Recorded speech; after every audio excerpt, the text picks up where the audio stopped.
हर हर महादेव दोस्तों, आपके अपने चैनल सुधार्मिक में आपका बहुत बहुत स्वागत है। भगवान भोलेनाथ की कृपा आप पर और आपके परिवार पर सदा सर्वदा बनी रहे। दोस्तों, आज हम इस वीडियो में सुनने वाले हैं श्री सत्यनारायण कथा का प्रथम अध्याय। दोस्तों, एक समय की बात है, 88,000 ऋषियों ने श्री सूत जी से पूछा, हे प्रभु, इस कलयुग में वेद विद्या रहित मनुष्यों को प्रभु भक्ति किस प्रकार मिल सकती है तथा उनका उद्धार कैसे होगा। हे मुनि श्रेष्ठ, कोई ऐसा तप बताइए जिससे थोड़े समय में ही पुण्य मिले और मनवांछित फल भी मिल जाए।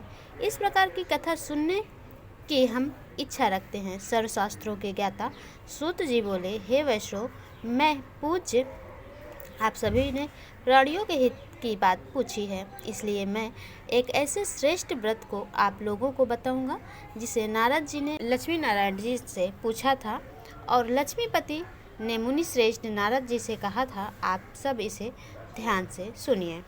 एक समय की बात है, योगीराज नारद जी दूसरों के हित की इच्छा लिए अनेकों लोकों में घूमते हुए मृत्युलोक में आ पहुँचे। यहाँ उन्होंने अनेक योनियों में जन्मे प्रायः सभी मनुष्यों को अपने कर्मों द्वारा अनेकों दुखों से पीड़ित देखा। उनका दुख देख नारद जी सोचने लगे कि कैसा यत्न किया जाए जिसके करने से निश्चित रूप से मानव के दुखों का अंत हो जाए। इसी विचार का मनन करते हुए वह विष्णु लोक में गए। वहाँ वह देवों के ईश भगवान नारायण की स्तुति करने लगे, जिनके हाथों में शंख, चक्र, गदा और पद्म थे, गले में वरमाला पहने हुए थे। स्तुति करते हुए नारद जी बोले, हे भगवान, आप अत्यंत शक्ति से संपन्न हैं। मन तथा वाणी भी आपको नहीं पा सकती। आपका आदि मध्य तथा अंत नहीं है। निर्गुण स्वरूप सृष्टि के कारण भक्तों के दुख को दूर करने वाले आपको मेरा नमस्कार है। नारद जी की स्तुति सुन विष्णु भगवान बोले, हे मुनि श्रेष्ठ, आपके मन में क्या बात है? आप किस काम के लिए पधारे हैं, उसे निसंकोच कहो। इस पर नारद मुनि बोले कि मृत्युलोक में अनेक योनियों में जन्मे मनुष्य अपने कर्मों के द्वारा अनेकों दुख से दुखी हो रहे हैं। हे नाथ, आप मुझ पर दया रखते हैं तो बताइए कि वो मनुष्य थोड़े प्रयास से ही अपने दुखों से कैसे छुटकारा पा सकते हैं। श्री हरि बोले, हे नारद, मनुष्यों की भलाई के लिए तुमने बहुत अच्छी बात पूछी है। जिसके करने से मनुष्य मोह से छूट जाता है, वह बात मैं कहता हूँ, उसे सुनो। स्वर्गलोक व मृत्युलोक दोनों में एक दुर्लभ उत्तम व्रत है जो पुण्य देने वाला है। आज प्रेमवश होकर मैं उसे तुमसे कहता हूँ। श्री सत्यनारायण भगवान का यह व्रत अच्छी तरह विधान पूर्वक करके मनुष्य तुरंत ही यहाँ सुख भोग कर मरने पर मोक्ष पाता है। श्री हरि के वचन सुन नारद जी बोले कि उस व्रत का फल क्या है और उसका विधान क्या है। यह व्रत किसने किया था, इस व्रत को किस दिन करना चाहिए, सभी कुछ विस्तार से बताएं।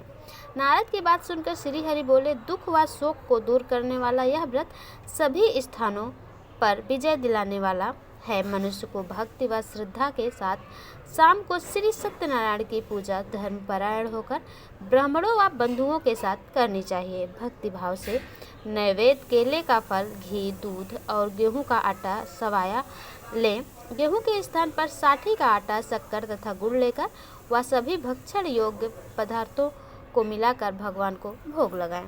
ब्राह्मणों सहित बंधु बांधवों को भी भोजन कराएं। उसके बाद स्वयं भोजन करें। भजन कीर्तन के बाद भगवान की भक्ति में लीन हो जाएं। इस तरह से सत्यनारायण भगवान का यह व्रत करने पर मनुष्य की सारी इच्छाएं निश्चित रूप से पूरी होती है। इस कालिकाल अर्थात कलयुग में मृत्युलोक में मोक्ष का यही एक सरल उपाय बताया गया है। सूत जी बोले, हे ऋषियों, जिसने पहले समय में इस व्रत को किया था उसका इतिहास कहता है, ध्यान से सुनो। सुंदर काशीपुरी नगरी में एक अत्यंत निर्धन ब्राह्मण रहता था। भूख प्यास से परेशान वह धरती पर घूमता रहता था। ब्राह्मणों से प्रेम करने वाले भगवान ने एक दिन ब्राह्मण का वेश धारण कर उसके पास जाकर पूछा, हे विपिन, नित्य दुखी होकर तुम पृथ्वी पर क्यों घूमते हो? दीन ब्राह्मण बोला, मैं निर्धन ब्राह्मण हूँ, भिक्षा के लिए धरती पर घूमता हूँ। हे भगवान, यदि आप इसका कोई उपाय जानते हैं तो बताइए। वृद्ध ब्राह्मण कहता है कि सत्यनारायण भगवान मनवांछित फल देने वाले हैं, इसलिए तुम उनका पूजन करो। इसे करने से मनुष्य सभी दुखों से मुक्त हो जाता है। वृद्ध ब्राह्मण बनकर आए सत्यनारायण भगवान उस निर्धन ब्राह्मण को व्रत का सारा विधान बताकर अंतर्धान हो जाते हैं। ब्राह्मण मन ही मन सोचने लगा कि जिस व्रत को वृद्ध ब्राह्मण करने को कह गया मैं उसे जरूर करूँगा। यह निश्चय करने के बाद उसे रात में नींद नहीं आई। वह सवेरे उठकर सत्यनारायण भगवान के व्रत का निश्चय कर भिक्षा के लिए चला गया। उस दिन निर्धन ब्राह्मण को भिक्षा में बहुत धन मिला, जिससे उसने बंधु बांधवों के साथ मिलकर श्री सत्यनारायण भगवान का व्रत संपन्न किया। भगवान सत्यनारायण का व्रत संपन्न करने के बाद वह निर्धन ब्राह्मण सभी दुखों से छूट गया और अनेक प्रकार के संपत्तियों से युक्त हो गया। उसी समय से यह ब्राह्मण हर माह इस व्रत को करने लगा। इस तरह से सत्यनारायण भगवान के व्रत को जो मनुष्य करेगा वह सभी प्रकार के पापों से छूटकर मोक्ष को प्राप्त होगा। जो मनुष्य इस व्रत को करेगा वह भी सभी दुखों से मुक्त हो जाएगा। सूत जी बोले कि इस तरह से नारद जी से नारायण जी का कहा हुआ श्री सत्यनारायण व्रत को मैंने तुमसे कहा। हे विप्रो, मैं अब और क्या कहूँ। ऋषि बोले, हे मुनिवर, संसार में उस व्रत को सुनकर और किस किस ने इस व्रत को किया, हम सब इस बात को सुनना चाहते हैं। इसके लिए हमारे मन में श्रद्धा का भाव है। सूत जी बोले, हे मुनियों, जिसने इस व्रत को किया है वह सब सुनो। एक समय वही विप्रधन वायुश्वर के अनुसार अपने बंधु बांधवों के साथ इस व्रत को करने को तैयार हुआ। उसी समय एक लकड़ी बेचने वाला बूढ़ा आदमी आया और लकड़ियां बाहर रखकर अंदर ब्राह्मण के घर में गया। प्यास से दुखी वह लकड़हारा उनको व्रत करते देख विप्र को नमस्कार कर पूछने लगा कि आप यह क्या कर रहे हैं तथा इसे करने से क्या फल मिलेगा, कृपया मुझे भी बताएं। ब्राह्मण ने कहा कि सब मनोकामना को पूर्ण करने वाला यह सत्यनारायण भगवान का व्रत है। इनकी कृपा से ही मेरे घर में धन धान्य आदि की वृद्धि हुई है। विप्र से सत्यनारायण व्रत के बारे में जानकर लकड़हारा बहुत प्रसन्न हुआ। चरणामृत लेकर वह प्रसाद खाने के बाद वह अपने घर गया। लकड़हारे ने अपने मन में संकल्प किया कि आज लकड़ी बेचने से जो धन मिलेगा उसी से श्री सत्यनारायण भगवान का उत्तम व्रत करूंगा। मन में इस विचार को ले बूढ़ा आदमी सिर पर लकड़ियां रख उस नगर में बेचने गया जहाँ धनी लोग ज़्यादा रहते थे। उस नगर में उसे अपनी लकड़ियों का दाम पहले से 4 गुना अधिक मिला। बूढ़ा प्रसन्नता के साथ दाम लेकर केले, शक्कर, घी, दूध, दही और गेहूं का आटा ले और सत्यनारायण भगवान के व्रत की अन्य सामग्रियां लेकर अपने घर गए। अपने बंधु बांधवों को बुलाकर विधि विधान से सत्यनारायण भगवान का पूजन और व्रत किया। इस व्रत के प्रभाव से बूढ़ा लकड़हारा धन पुत्र आदि से युक्त होकर संसार के समस्त सुख भोग अंतकाल में वैकुंठ धाम चला गया। श्री सत्यनारायण व्रत कथा का 2वां अध्याय संपूर्ण हुआ। सूत जी बोले, हे श्रेष्ठ मुनियों, अब आगे की कथा कहता हूँ। पहले समय में उल्कामुख नाम का एक बुद्धिमान राजा था। वह सत्यवाक्ता और जितेंद्रीय था। प्रतिदिन देव स्थानों पर जाता और निर्धनों को धन देकर उनके कष्ट दूर करता था। उसकी पत्नी कमल के समान मुख वाली तथा सती साध्वी थी। भद्रशिला नदी के तट पर उन दोनों ने श्री सत्यनारायण भगवान का व्रत किया। उसी समय साधु नाम का एक वैश्य आया। उसके पास व्यापार करने के लिए बहुत सा धन भी था। राजा को व्रत करते देखकर वह विनय के साथ पूछने लगा, हे राजन, भक्ति भाव से पूर्ण होकर आप यह क्या कर रहे हैं? मैं सुनने की इच्छा रखता हूँ, तो आप मुझे बताएं। राजा बोला, हे साधु, अपने बंधु बांधवों के साथ पुत्र आदि की प्राप्ति के लिए एक महाशक्तिमान श्री सत्यनारायण भगवान का व्रत व पूजन कर रहा हूँ। राजा के वचन सुन साधु आदर से बोला, हे राजन, मुझे इस व्रत का सारा विधान कहिए। आपके कथा अनुसार मैं भी इस व्रत को करूँगा। मेरी भी संतान नहीं है और इस व्रत को करने से निश्चित रूप से मुझे संतान की प्राप्ति होगी। राजा से व्रत का सारा विधान सुन व्यापार से निर्वित हो वह अपने घर गया। साधु वैश्य ने अपनी पत्नी को संतान देने वाले इस व्रत का वर्णन कह सुनाया और कहा कि जब मेरी संतान होगी तब मैं इस व्रत को करूँगा। साधु ने इस तरह के वचन अपनी पत्नी लीलावती से कहे। एक दिन लीलावती पति के साथ आनंदित हो संसारिक धर्म में प्रवृत्त होकर सत्यनारायण भगवान की कृपा से गर्भवती हो गई। 10वें महीने में उसके गर्भ से एक सुंदर कन्या ने जन्म लिया। दिनों दिन वह ऐसे बढ़ने लगी जैसे कि शुक्ल पक्ष का चंद्रमा बढ़ता है। माता पिता ने अपनी कन्या का नाम कलावती रखा। एक दिन लीलावती ने मीठे शब्दों में अपने पति को याद दिलाया कि अपने सत्यनारायण के जिस व्रत को करने का संकल्प किया था उसे करने का समय आ गया है, आप इस व्रत को करिए। साधु बोला कि हे प्रिय, इस व्रत को मैं उसके विवाह पर करूँगा। इस प्रकार अपनी पत्नी को आश्वासन देकर वह नगर को चला गया। कलावती पिता के घर में रहे वृद्ध को प्राप्त हो गई। साधु ने एक बार नगर में अपनी कन्या को सखियों के साथ देखा तो तुरंत ही दूत को बुलाकर और कहा कि मेरी कन्या के योग्य वर देखकर आओ। साधु की बात सुनकर दूत कंचन नगर में पहुंचा और वहां देखभाल कर लड़की के सुयोग्य पुत्र को ले आया। सुयोग्य लड़के को देख साधु ने बंधु बांधवों को बुलाकर अपने पुत्री का विवाह कर दिया। लेकिन दुर्भाग्य की बात यह है कि साधु ने अभी भी श्री सत्यनारायण भगवान का व्रत नहीं किया। इस पर श्री भगवान क्रोधित हो गए और श्राप दिया कि साधु को अत्यधिक दुख मिले। अपने कार्य में कुशल साधु बनिया जमाई को लेकर समुद्र के पास स्थित होकर रत्नासारपुर नगर में गया। वहां जाकर दामाद ससुर दोनों मिलकर चंद्रकेतु राजा के नगर में व्यापार करने लगे। एक दिन भगवान सत्यनारायण की माया से एक चोर राजा का धन चुराकर भाग रहा था। उसने राजा के सिपाहियों को अपना पीछा करते देख चुराया हुआ धन वहां रख दिया जहां साधु अपने जमाई के साथ ठहरा हुआ था। राजा के सिपाहियों ने साधु वैश्य के पास राजा का धन पड़ा देखा तो वह ससुर जमाई दोनों को बांधकर प्रसन्नता से राजा के पास ले गए और कहा कि उन दोनों चोरों को हम पकड़ लिए, आप आगे की कार्रवाई की आज्ञा दें। राजा की आज्ञा से उन दोनों को कठिन कारावास में डाल दिया गया और उनका सारा धन भी उनसे छीन लिया गया। श्री सत्यनारायण भगवान के श्राप से साधु की पत्नी भी बहुत दुखी हुई। घर में जो धन रखा था उसे चोर चुरा ले गए। शारीरिक तथा मानसिक पीड़ा व भूख प्यास से अति दुखी वह अन्न की चिंता में कलावती के ब्राह्मण के घर गई। वहां उसने श्री सत्यनारायण भगवान का व्रत होते देखा, फिर कथा भी सुनी।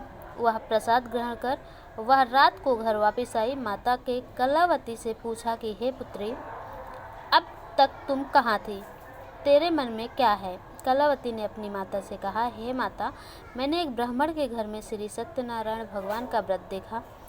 कन्या के वचन सुनकर श्री लीलावती भगवान की पूजन की तैयारी करने लगी। लीलावती ने परिवार व बांधुओं सहित सत्यनारायण भगवान का पूजन किया और उनसे वर मांगा कि मेरे पति तथा जमाई शीघ्र घर आ जाएं। साथ ही यह भी प्रार्थना की कि हम सब का अपराध क्षमा करें। श्री सत्यनारायण भगवान इस व्रत से संतुष्ट हो गए और राजा चंद्रकेतु को सपने में दर्शन दे कहा कि हे राजन, तुम उन दोनों वैश्यों को छोड़ दो और तुमने उनका जो धन लिया है उसे वापस कर दो। अगर ऐसा नहीं किया तो मैं तुम्हारा धन, राज्य व संतान सभी को नष्ट कर दूंगा। राजा को यह सब कहकर वह अंतर्धान हो गए। प्रातःकाल सभा में राजा ने अपना सपना सुनाया, फिर बोले कि बड़ी पुत्रों को कैद से मुक्त कर सभा में लाओ। दोनों ने आते ही राजा को प्रणाम किया। राजा मीठी वाणी से बोला, हे महानुभावों, भाग्यवश ऐसा कठिन दुख तुम्हें प्राप्त हुआ है, लेकिन अब तुम्हें कोई भय नहीं है। ऐसा कहकर राजा ने उन दोनों को नए वस्त्र भूषण भी पहनाए और जितना धन उनका लिया था उससे दुगना धन वापस कर दिया। दोनों वैश्य अपने घर को चले गए। इति श्री सत्यनारायण व्रत कथा का तृतीय अध्याय संपूर्ण होता है। सूत जी बोले, वैश्य ने मंगलाचार पर अपनी यात्रा प्रारंभ की और अपने नगर की ओर चल दिए। उनके थोड़ी दूर जाने पर एक दंडी वेशधारी श्री सत्यनारायण ने उनसे पूछा, हे साधु, तेरी नाव में क्या है? अभिवाड़ी वाड़ी हंसता हुआ बोला, हे दंडी, आप क्यों पूछते हैं? क्या धन लेने की इच्छा है? मेरी नाव में तो बेल व पत्ते भरे हुए हैं। वैश्य के कठोर वचन सुन भगवान बोले, तुम्हारा वचन सत्य हो। दंडी ऐसे वचन कहे वहां से चले गए। कुछ देर जाकर समुद्र के किनारे बैठ गए। दंडी के जाने के बाद साधु वैश्य ने नृत्य क्रिया के पश्चात नाव को ऊंची उठती देखकर अचंभा माना और नाव में बेल पत्ते आदि देखकर वह मूर्छित हो जमीन पर गिर पड़ा। मूर्छा खुलने पर वह अत्यंत शोक में डूब गया। तब उसका दामाद बोला कि आप शोक ना मनाएं, यह दंडी साफ है, इसलिए हमें उनकी शरण में जाना चाहिए, तभी हमारी मनोकामना पूरी होगी। दामाद की बात सुनकर वह दंडी के पास पहुंचा और अत्यंत भक्तिभाव से नमस्कार करके बोला, मैंने आपसे जो जो असत्य वचन कहे थे उनके लिए मुझे क्षमा दें। ऐसा कहकर महान शोकातुर हो रोने लगा। तब दंडी भगवान बोले, हे वणिक पुत्र, मेरी आज्ञा से बार बार तुम्हें दुख प्राप्त हुआ है। तू मेरी पूजा से विमुख हुआ साधु बोला, हे भगवान, आपकी माया से ब्रह्मा आदि देवता भी आपके रूप को नहीं जानते, तो मैं अज्ञानी कैसे जान सकता हूँ। आप प्रसन्न होइए, अब मैं सामर्थ्य के अनुसार आपकी पूजा करूँगा। मेरी रक्षा करो और पहले के समान नौका में धन भर दो। साधु वैश्य के भक्ति पूर्वक वचन सुनकर भगवान प्रसन्न हो गए और उसकी इच्छा अनुसार वरदान देकर अंतर्धान हो गए। ससुर जमाई जब नाव पर आए तो नाव धन से भरी हुई थी। अपने अन्य साथियों के साथ सत्यनारायण भगवान का पूजन कर अपने नगर को चल दिए। जब नगर के नज़दीक पहुँचे तो दूत को घर पर खबर करने के लिए भेज दिया। दूत साधु की पत्नी को प्रणाम कर कहता है कि मालिक अपने दामाद सहित नगर के निकट आ गए। दूत की बात सुन साधु की पत्नी लीलावती ने बड़े हर्ष के साथ सत्यनारायण भगवान का पूजन कर अपनी पुत्री कलावती से कहा कि मैं अपने पति के दर्शन को जाती हूँ, तू कार्य पूर्ण कर शीघ्र आ जा। माता के ऐसे वचन सुन कलावती जल्दी से प्रसाद छोड़ अपने पति के पास चली गई। प्रसाद की अवज्ञा के कारण श्री सत्यनारायण भगवान रुष्ट हो गए और नाव सहित अब उसके पति को पानी में डुबो दिया। कलावती अपने पति को वहां न पाकर रोती हुई जमीन पर गिर गई। नौका को डूबा हुआ देख कन्या को रोता देख साधु दुखी होकर बोला कि हे प्रभु, मुझसे तथा मेरे परिवार से जो भूल हुई है उसे क्षमा करें। साधु के दीन वचन सुनकर श्री सत्यनारायण भगवान प्रसन्न हो गए और आकाशवाणी हुई, हे साधु, तेरी कन्या मेरे प्रसाद को छोड़कर आई है, इसलिए उसका पति अदृश्य हो गया है। यदि वह घर जाकर प्रसाद खाकर लौटती है तो उसे उसका पति अवश्य मिलेगा। ऐसी आकाशवाणी सुन कलावती घर पहुंचकर प्रसाद खाती है और फिर आकर अपने पति के दर्शन करती है। उसके बाद साधु अपने बंधु बांधवों सहित श्री सत्यनारायण भगवान का विधि विधान से पूजन करता है। इस लोक का सुख भोग कर अंत में वह स्वर्ग जाता है। इति श्री सत्यनारायण व्रत कथा का 4वां अध्याय समाप्त होता है। सूत जी बोले, हे ऋषियों, मैं और भी एक कथा सुनाता हूँ, उसे भी ध्यान पूर्वक सुनो। प्रजा पालन में लीन तुंगध्वज नाम का एक राजा था। उसने भी भगवान का प्रसाद त्याग कर बहुत ही दुख सहन किया। एक बार वन में जाकर वन्य पशुओं को मार कर वह बड़ के पेड़ के नीचे आया। वहां उसने ग्वालों को भक्ति भाव से अपने बंधुओं सहित सत्यनारायण भगवान का पूजन करते देखा। अभिमानवश राजा ने उन्हें देखकर भी पूजा स्थान पर नहीं गया और न ही उसने भगवान को नमस्कार किया। ग्वालों ने राजा को प्रसाद दिया, लेकिन उसने वह प्रसाद नहीं खाया और प्रसाद को वहीं छोड़कर अपने नगर को चला गया। जब वह नगर पहुंचा तो वहां सब कुछ तहस नहस हुआ पाया, तो वह शीघ्र ही समझ गया कि यह सब भगवान ने ही किया है। वह दोबारा ग्वालों के पास पहुंचा और विधि पूर्वक पूजा कर के प्रसाद खाया तो श्री सत्यनारायण भगवान की कृपा से सब कुछ पहले जैसा हो गया। दीर्घकाल तक सुख भोगने के बाद मरणों उपरांत उसने स्वर्गलोक की प्राप्ति की। जो मनुष्य परम दुर्लभ इस व्रत को करेगा तो भगवान सत्यनारायण की अनुकंपा से उसे धन धान्य की प्राप्ति होगी। निर्धन धनी हो जाता है और भय मुक्त को हो जीवन जीता है। संतानहीन मनुष्य को संतान सुख मिलता है और सारे मनोरथ पूर्ण होने पर मानव अंतकाल में वैकुंठ धाम को जाता है। जानकारी आपको पसंद आई हो, चैनल को सब्सक्राइब कर लें, वीडियो को लाइक कर लें। मिलती हूँ अगली वीडियो में अगली जानकारी के साथ। तब तक के लिए नमस्कार।